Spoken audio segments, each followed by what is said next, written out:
Hello, Lions fans, and welcome to episode 29 of Just Lying Around, a Detroit Lions podcast presented by the World of Football. I'm your host, Kyle Sutherland, and I'm joined by my co-host and brother-in-law, Adam Snow.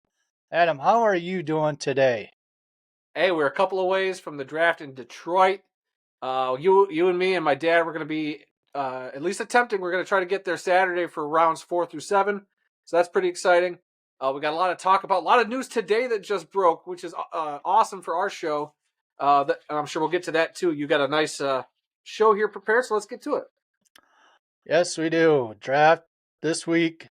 Big news, big signings, extensions. We're going to talk about it all.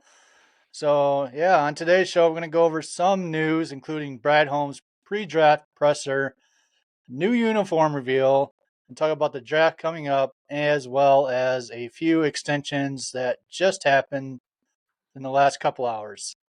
But first, we want to thank you for checking out our podcast, whether that's on the YouTube channel or on your podcast platform of choice. You can find the World of Football and its many offerings on multiple social media platforms. Just check down in the description. And now, before we jump into this show, or we got some news, so let's jump into it.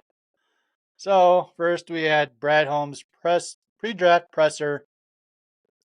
Couple key highlights I picked up on it, or he was asked about pick 29th and how he feels about it, and he pretty much said, you probably got 1 to 12 or about 12 players in the first round that are actually going to make a difference.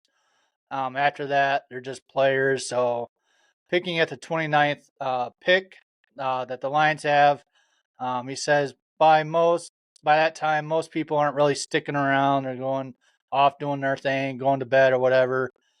So he called it not really a heralded pick. So, Adam, what do you think about that?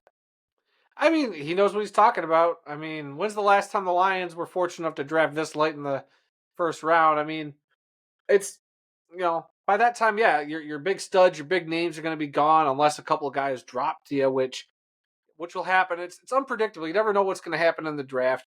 I don't know. I think there's a lot they could do at 29 if they stay pat, but we'll see if they move up, move back. A lot of things they could do. Yeah, speaking of moving up or moving back, next thing they were asked to Brad Holmes was about moving up. Brad Holmes said, it has to be the right guy. It's got to be a Campbell guy. It's got to be a football guy, and number one thing, it has to fit. It has to be a fit for the Lions. So, if that person's there and they really want to take him, he will move up. But it's just got to be the right fit. And then later on, he was asked about maybe moving down out of the first round. And he said, if it happens, it happens. Like, we got to make a smart choice for the organization, the right moves. And he knows that at first it's going to upset a lot of fans, especially being in Detroit this year. But he hopes that once they get the picks in later on, that they'll forgive him and hopefully move on from that. Yeah.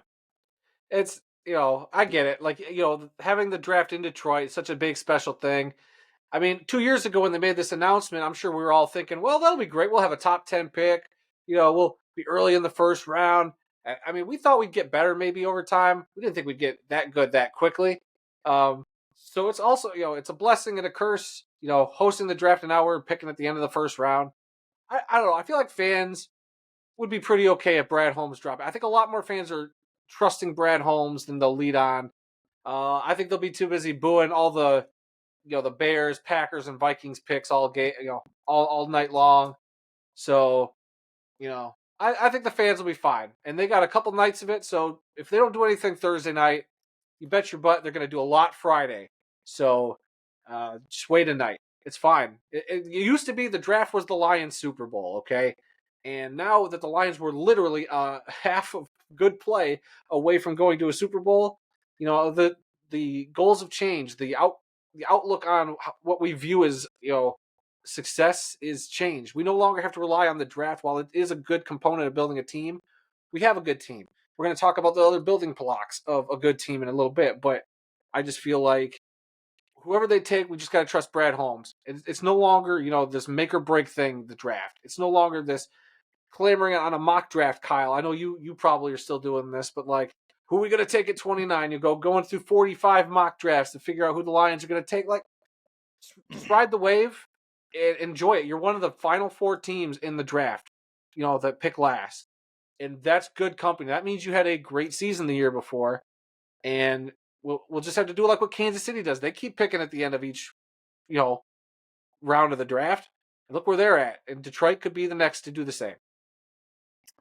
Yeah, we shall see there. I think most Lions fans, if they listen to the media or they kind of got their ear to the ground as far as like what Detroit's doing, it sounds like everyone kind of realizes that Detroit is probably going to move back. So that first day, I mean, I expect a lot of people walking around checking things out. And speaking of that, Holmes was asked about how he feels about the draft being in Detroit. He said he's very excited for it. A lot of stuff in Detroit going on, just not the draft.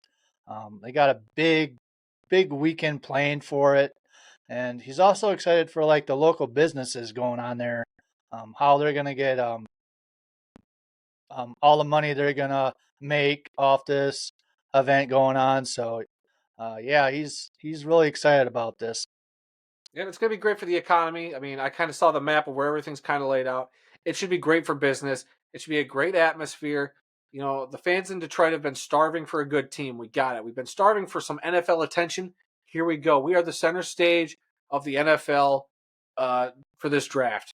They have an opportunity to show everybody that Detroit is more than just while it is the Motor City and it will continue to be the Motor City, they're going to show that it's so much more than that, that there's so much more going on in this city and that maybe the perception of what Detroit isn't quite what everybody thinks. And hopefully, we're gonna get fans from all over the country coming to Detroit, flocking to Detroit.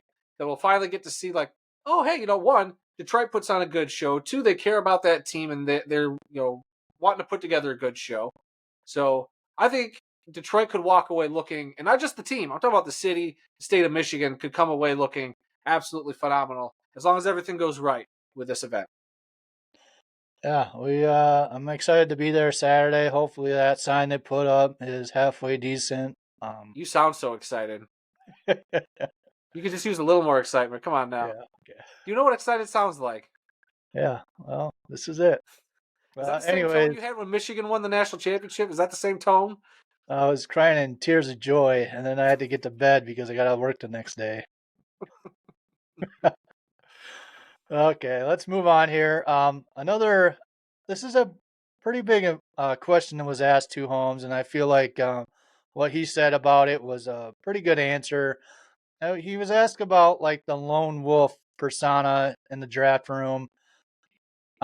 He doesn't he doesn't want to be surrounded by a bunch of yes men. He likes the lone wolf person when they're drafting, saying, "Hey, I don't know about this person," or "Hey, maybe you should look at this person." And he'll go back and say, "Hey, you know what? Let's maybe take a look, see what this guy is talking about. Maybe we got something there, or something just ain't clicking with the player. Maybe we shouldn't pick him up." Um, but yeah, as you can tell, being a yes man or room full of yes men happened with Bob Quinn and Matt Patricia, and you know how that team came out with Shots fired. Shots fired. when they drafted that linebacker from Hawaii. So I mean, leave Jelani Tavai alone. I mean, poor kid. Poor kid. But that was we're the smartest guy in the room pick. Like, if we're going to be honest.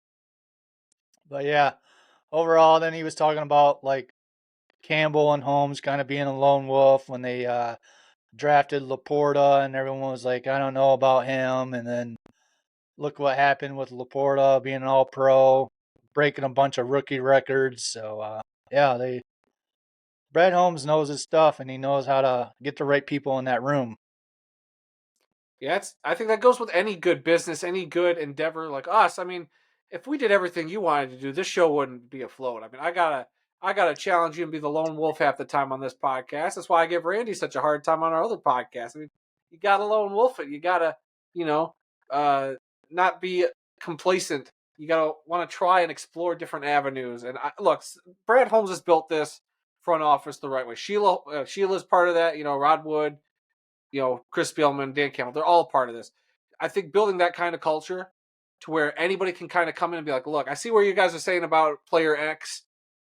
You guys got to look at player Y. Like, I just see something in this guy, and I'm going to explain to you why. Here's my PowerPoint presentation, and Brad Holmes probably sits there and goes, all right, I like that. Let's, like you said, do more digging. And I didn't know that it was Laporta that it was exactly called out, that they said that was the one guy. I thought that was the speculation. I thought him and Gibbs were the two picks they said they had the lone wolf in that room.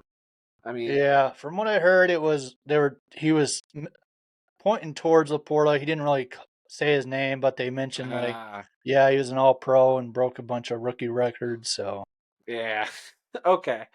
But I mean, you need that, I think, in any draft room. But otherwise, like if you've ever seen the movie, and I don't think you have, Kyle, but if you've ever seen the movie Moneyball, that's a perfect example of a bunch of guys in a room just being like, "Yep, we're all in agreement. Here's the stats, and that's where that is." Like, or the pedigree or whatever of a guy. But then, yeah, the one guy, the Jonah Hill character in the room saying, well, actually, this, that, and the other thing, it should be this guy we go after. Like, that's the perfect example of the type of uh, room Brad Holmes has got there.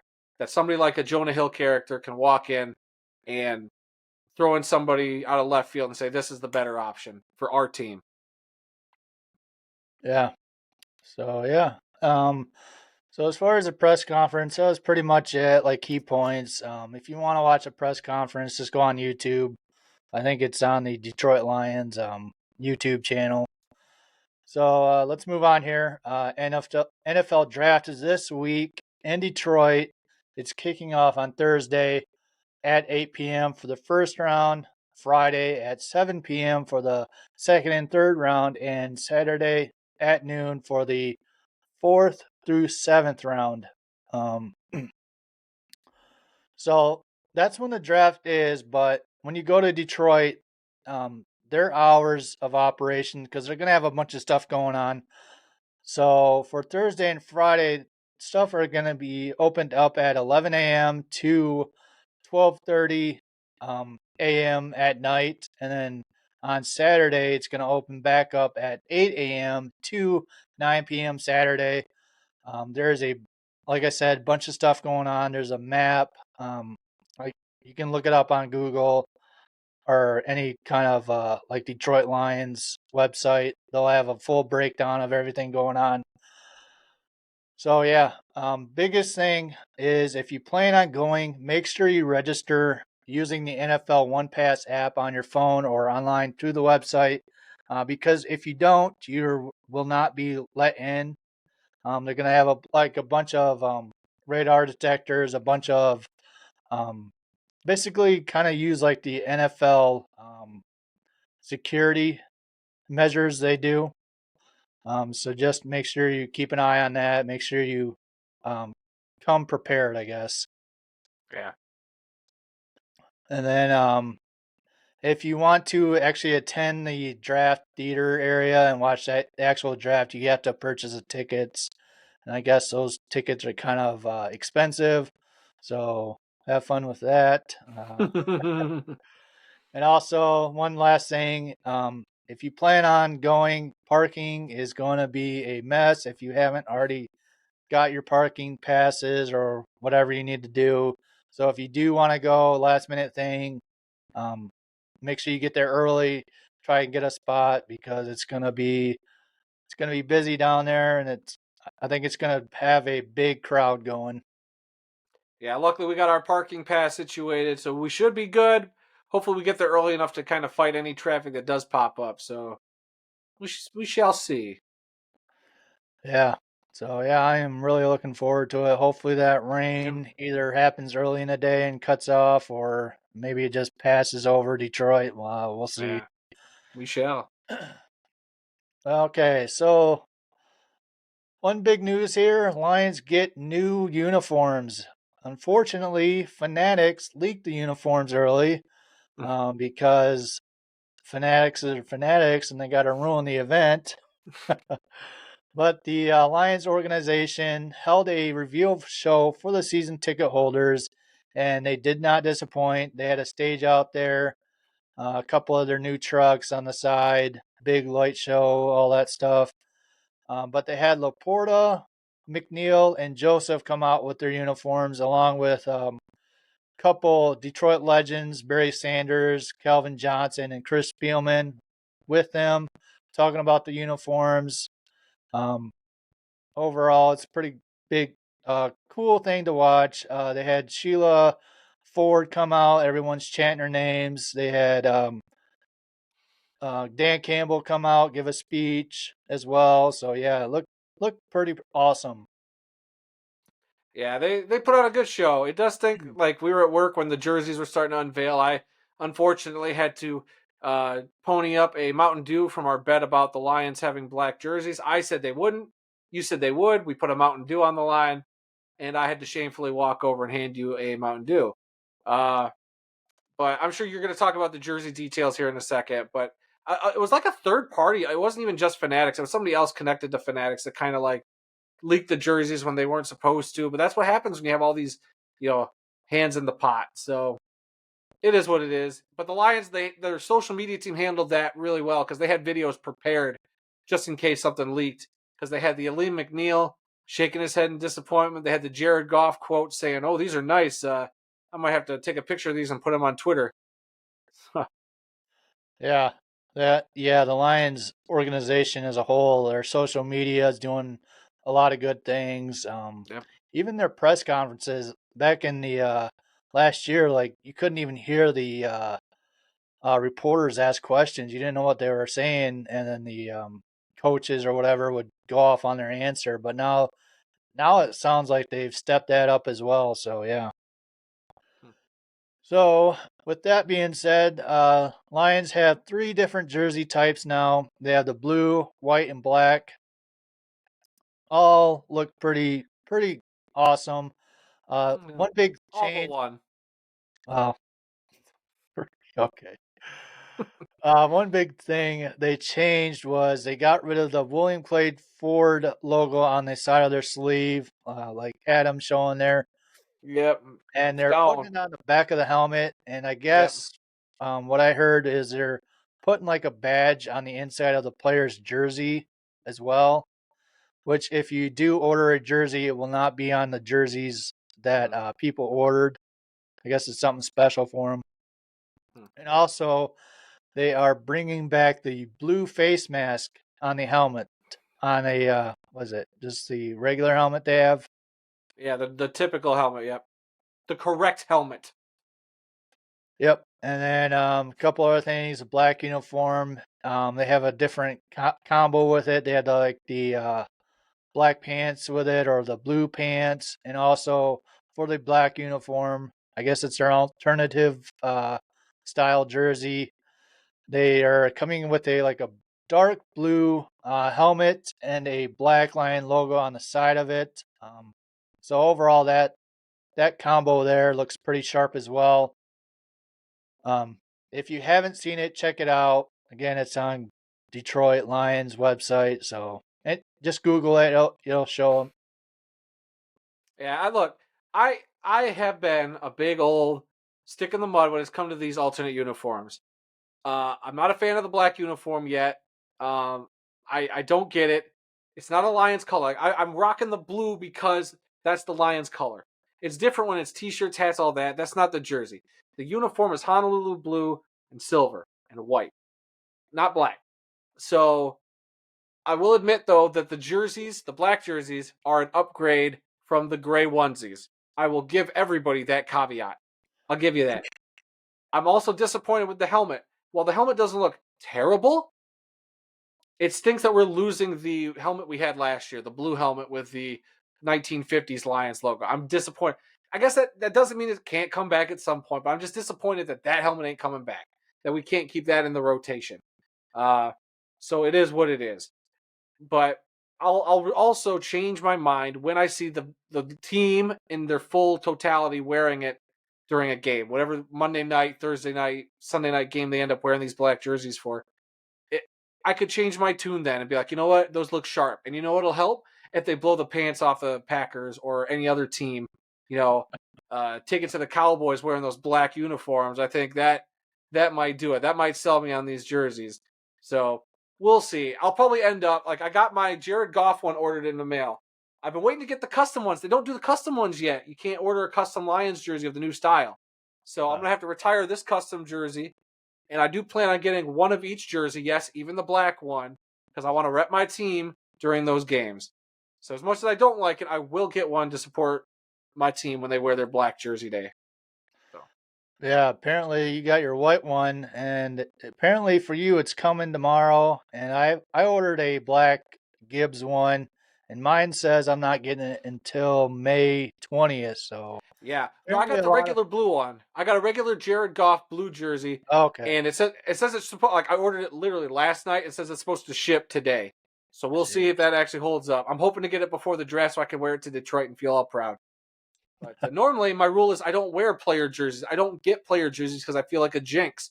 I'm trying to get away from that mindset because, you know, the Lions are good and, we shouldn't have to believe in superstitions like that. But it just seems like every time I buy a player jersey, something bad happens. Like, I had a Terry Fair jersey. There's a Lions player. I bet you nobody else remembers but me. I had a Terry Fair jersey growing up. I had a Joey Harrington jersey growing up. And I'm pretty sure I had one more, but I can't think of it. I wanted a Jermaine Crowell jersey back in the day, but look what happened to him. So that's why I just stick away from a player's jersey until they've retired or they've really cemented their legacy with the team. Like I do have a Matt Stafford jersey. Yes, I do, but I got it after he left Detroit because I thought he cemented his Detroit legacy. So, I think you're a bad omen. Maybe you should get a return on that golf uniform because God, I'm I gonna be want to so make the mad if something Super bad Bowl this happens to year. Jared. I'm gonna be so mad if something bad happens to Jared. Well, you heard it here, folks. If something does bad does happen to golf, we know to where to go to. I can't help like okay. Also, I might be a Red Wings jinx. Every time I turn it to the Red Wings when they're in that final game of the year to go to the playoffs, the other team would score. I swear to you, I turned it on for 20 seconds and the Canadians or whoever they were playing scored a goal. I couldn't believe it. I was told by friends who were watching the game to stop watching because then the Red Wings started doing good. So, God, I hope I'm not a jinx. That would suck. Goodness, great. This is great information. You're letting everyone know. Just let me know. I guess I'll have to be a scapegoat at some point. Okay, so yeah, apparently they had a total of four different helmet styles they could have, and They not could go with three. they have three, but they could have had four. And golly, who's one of the big guys up there? The one Up that where? screwed Calvin Johnson over? Oh, you mean like a general manager? No, he's kind Who of screwed Calvin over? one of the guys. But anyways, he was asked What are you about it. He talking said about? the one that had his press conference, but he said, "I don't really know much about football, but I do the money part." Rod Wood? Yeah, Rod Wood. Okay, He I was like, who the heck are you talking about? Yeah. So, anyways, he was asked about like why don't you have like a fourth option, and he said like with the timing of everything, getting that fourth helmet, kind of would have rushed everything, and it wouldn't turned out good. So that's why they only have three options here. Because I mean, they got the technically they also still have the throwbacks too, because they Yeah, got that, which is that's the same helmet shell. I think that it's the three helmet shell rule um, that they could do. So technically, they got two helmet shells. yeah, and I guess last year's throwback helmet was kind of a nod to their was it 90th anniversary or whatever. Yeah, So that's why they didn't want to bring that back. lame. But also, the fun story about Dan Campbell asking Rod Wood to bring back the black jerseys, Oh yeah. and Rod Wood telling him, "Yeah, you win the division, we'll see what we can do." And here we are. So I bet he was pumped when that happened. Oh, I'm sure. I'm sure Dan Campbell loves it. So Yeah. So yeah. Again, if you haven't checked those out, just look online. So moving on, today we had some really massive news. First of all, Amon-Ra St. Brown gets paid. He has a contract extension for 4 years, 120 million dollars with with $77 million guaranteed. So he's locked up for 4 more years after this year, I think. Um, so yeah, big news on that part. He's going to be like a franchise receiver for us for the next 5 more years. Probably even going on more than that if he keeps it up the way he's playing, just out of his mind. So yeah, I think everyone uh, on on X, everyone's just saying about time. Like this guy needs to get paid, and look what happened. Yep, we figured this was the time to do it. Get him early. He was, he was one of a few guys we kept talking about. I can't remember if it was on this show or somewhere else. We talked about what the Lions got to do this off season, and this was one of them. And check that box. So that was great to see that news at work. It was like, all right, we got him locked in 4 years. We got to keep him. Awesome, great. Sounds like a good contract for Detroit. And then it wasn't until my drive home, I get in my apartment, I look at my phone before we hit record, and I saw the other news story, which I was like, two of them. We got two of the things we needed in the span of 4 hours. So why don't you talk about what the other thing was? Yep. So the other news, I got home today after work, hopped on X, and I saw that we signed another extension. Not golf, but Penny Sewell gets paid as well. Another 4 year, $112 million extension with 85 million guaranteed. He becomes the highest paid offensive lineman in the NFL currently. So yeah, that's another big stepping stone in building the culture around here. I think was it Brad Holmes, Dan Campbell's first pick of their tenure at Detroit Lions. So Yep. yeah, another 4 more years after this year with Penei Sewell, tackle, one of the best in the league. So yeah, Sheila Ford, the whole organization as a whole right now are just doing everything right. They're building the culture right. Everything is just clicking in their favor. So yeah, we're all here for it. So yeah, make sure you get your Penny Sewell jersey there, Kyle. I know you love that dude. I love Penny Sewell. I might just have to get me a Sewell jersey. But I mean, that was the second thing. Signing, getting Penny Sewell taken care of before his contract was up too. So those are two guys from that first draft class that they've locked in and just seem like certified winners from that first draft that Holmes and Campbell had. Big win. Now there's the third domino. That was we said going into the offseason. It was Amon-Ra, it was Sewell, and it's Jared Goff. And they've done two in one day, which is absolutely usually they space this stuff out, but to hear about two of them in one day, I I'm flabbergasted. I mean, it's great stuff to see and hear. So now I'm wondering, are we going to get three in one day? Are we going to turn off these microphones and I'll be uploading the video and Jared Goff is going to get that magical contract extension? I mean, or is it going to be as soon as I get my new Jared Goff jersey delivered that I will also get a fun little Twitter notification saying Jared Goff has been extended? We'll see.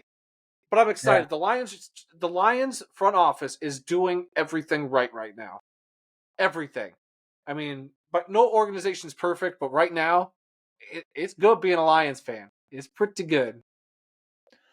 yeah. Checking X right now. There's no news, so Dang I it. don't know. Maybe the Lions have a strategic approach to this. They're going to drop it tomorrow as the Chicago Bears do their number one pick, and they drop the golf extension. So There you go. Then all the fans they'll be chanting Jared Goff instead of booing Caleb Williams. That'd be great. yeah, if that happens, that place is going to go nuts when people start checking their phones. So Oh yeah, they might. I hope they drop it when that happens. That would be glorious. yeah, see, like if they do it like that, then hats off They to the won't. Detroit Lions. They won't. I have a feeling if it's gonna happen, it's gonna happen before the draft happens. Or obviously they got time. They can do it after the draft. All the dust settles and whatnot. Maybe the Lions draft a quarterback in the first round. Who knows? We'll see what the plan is. We will Maybe that's see. maybe that's a maybe that's a Brad Holmes smokescreen. Like, oh, the Lions haven't extended golf. Does that mean they're going quarterback in the draft? You know, whatever the GMs and all them do to play their little games. So we'll Yep. see. I'm hoping for three in one day. That'd be glorious. That'd be awesome. Yeah, I'll see. Like if Sewell gets the ball as a running back in one play, then I'll buy a Sewell jersey. But until then, I guess Oh, come on. I'll have my Hutchinson and Gibbs jersey. Okay. Anything else you want to add? Nope. I think we're good. Like I said, unless a Jared Goff contract breaks right now, I think we're good. Okay, sounds good. Let's go ahead and close it out then. All right, guys, we hope you enjoyed listening and watching today's episode of Just Lying Around, a Detroit Lions podcast, and come back for more. Be sure to visit the World of Football's website, www.theworldoffootball.com, for news, links, upcoming events, original articles, videos, and more. If you want to get in touch with us, send us an email at info@theworldoffootball.com, or you can connect with us by either liking the World of Football on Facebook, following the World of Football's X account, or our Instagram account. The links for those are down in the episode description. Be sure to also check out our flagship podcast, This Week in the World of Football, which I do with my dad, Randy, every week, every Tuesday, for your listening pleasure. You can find that wherever good podcasts are found and on our YouTube channel in the audio only format. Again, links down in the description below. All right, sounds good. That's it for us this week. Remember, draft this week. Obviously, everyone knows it. If you haven't, you live under a rock, which is not good. But expect another episode next week after the draft, talking about all their Detroit Lions draft picks, as well as maybe a golf extension talk on that. We shall see. Fingers But crossed. other than that, thanks for watching, listening, all that stuff.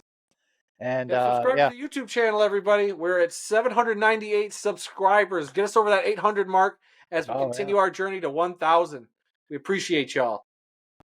yeah. So yeah, I expect that to be 800 by next episode. So let's do our Okay. part here. Yeah. Okay, we'll see you guys on the next one. Thank you.